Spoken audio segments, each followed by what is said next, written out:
Hi guys, and welcome to a new video. Today we are going to talk about the evil that comes from the dark side of nutrition and makes us gain weight and all the stupid stuff you hear around the internet. And the subject of today's video is of course the well-known and highly demonized carbohydrates. If you've ever heard that you shouldn't eat carbohydrates, stay until the end because this video will clarify some things to you. By the end of this video, I hope you'll know how to make the difference between carbohydrates based on quality, and you'll know how to make smart choices when it comes to eating them. Carbohydrates, or as we often call them carbs, are made up from carbon, hydrogen and oxygen atoms. They are one of the three macronutrients, the other two being protein and fat. Their primary role is to provide energy to the body, and they are the brain's preferred source of energy in the form of glucose. When it comes to calories, 1 gram of carbs has 4 calories, same as 1 gram of protein. In comparison, fat has 9 calories per gram. Carbohydrates are divided in two categories, simple and complex. Simple carbohydrates are also called simple sugars, and they are broken down quickly by the body to be used as energy. Simple carbohydrates are also divided in two categories, monosaccharides and disaccharides. Monosaccharides are the simplest carbohydrates, and they are made up of only one molecule. The three monosaccharides are glucose, fructose and galactose, and because they are the simplest, they are also the easiest to absorb. Disaccharides are still simple sugars, but made up of two monosaccharides linked together. The three disaccharides are sucrose, lactose and maltose. Now let's see what are some sources of simple carbohydrates. Simple carbohydrates are found naturally in foods such as fruits, milk and milk products, but they are also found in processed foods in the form of added sugars, for example candies, sweets, carbonated beverages, corn syrup, fruit juice, honey and jams. To be mentioned here that carbohydrates found naturally in foods don't have the same metabolic effects to the body as those added to foods, but there's much to elaborate here and we'll talk about this in one of the future videos.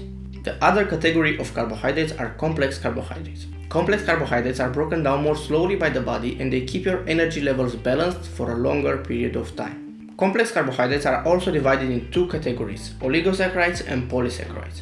Oligosaccharides are made up of 3 to 10 molecules and polysaccharides are made up of more than 10 molecules. Some examples of complex carbohydrates are starch, cellulose, pectin and gums. Because they are digested slower, they don't produce sudden energy spikes, and that's also the reason why they release energy in a more balanced, steady way. And you'll now see why they produce a steady energy release. Adenosine triphosphate or ATP is the energy molecule of the body. This energy molecule is generated mainly from glucose. Simple sugars, especially glucose, are easy to digest and they are turned directly into ATP. When it comes to complex sugars, they need to be broken down from 3 to 10 or more than 10 molecules into glucose and then turned into ATP. And because they are complex, the energy production process is also complex and slower. Also, when the body runs out of glucose, it will use protein and fat to generate ATP. However, this process is a bit more difficult for the body. Another reason why they release energy more slowly is because they also contain fiber, which slows down the digestion process. Fiber also makes them more filling, offering you more fullness and satiety. From this perspective, they are better for your health and also in case you want to lose weight. Some sources of complex carbohydrates are veggies, whole fruits, whole grains, oats, barley and buckwheat, whole wheat pasta, brown rice and potatoes. When it comes to choosing bread, whole grain bread is better than white bread because it's less processed and has more fiber. Same thing applies to whole wheat pasta and brown rice. Therefore, focusing on eating low processed foods is beneficial for your health. And now as we agreed on the types of carbohydrates, let's see 3 main benefits that carbohydrates have. First benefit, they are able to be stored as energy. The body has the ability to store carbohydrates as glycogen in muscle and liver.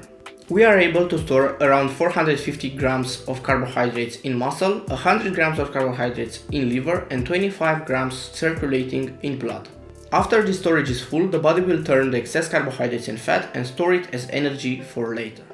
But I need to mention here that this happens only when you are in a calorie surplus, meaning that you already eat more than your daily energy requirements. The stored carbohydrates will be used in physical activity, glycogen being turned into ATP, which is the energy molecule of the body. Benefit number 2. Carbohydrates help preserve muscle. Because of their storage function in the form of glycogen, the muscles have available glucose to use for properly functioning. In the absence of carbohydrates in your diet, the body can break down muscle into amino acids and then turn it into glucose to be used to generate energy. This process of turning fat or protein into glucose is called gluconeogenesis.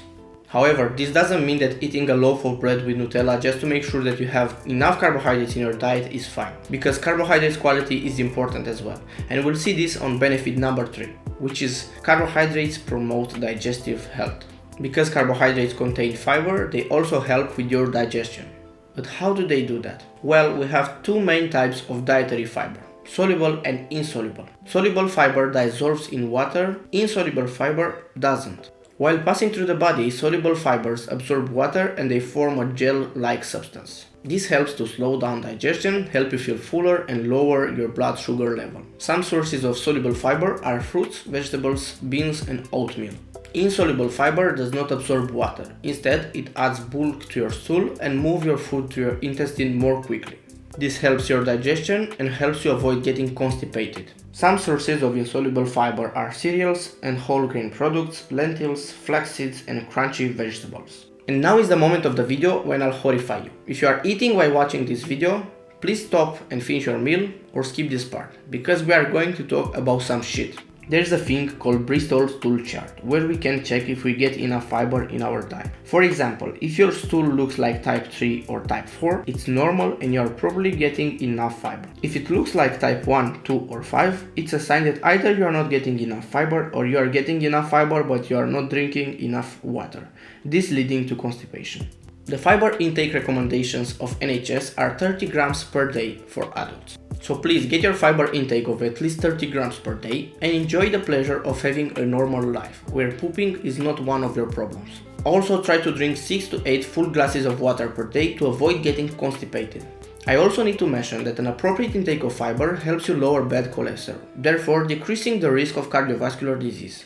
I think that now it's clear enough for you that besides the quantity of carbohydrates, the quality of carbohydrates are also important when it comes to your health. I think that the reason why people still demonize carbohydrates is because they associate all carbohydrates with sugary drinks, sugary snacks, and processed foods. That's because they don't know how to make the difference between carbohydrates that are more beneficial to their health and those that are more detrimental to their health. This is one of the things I wish to know when I started to lose weight. Because I was getting my information from people around me, family or friends, I was running away from carbohydrates and cut out bread completely from my diet because that's how you lose weight. And that's a complete bullshit.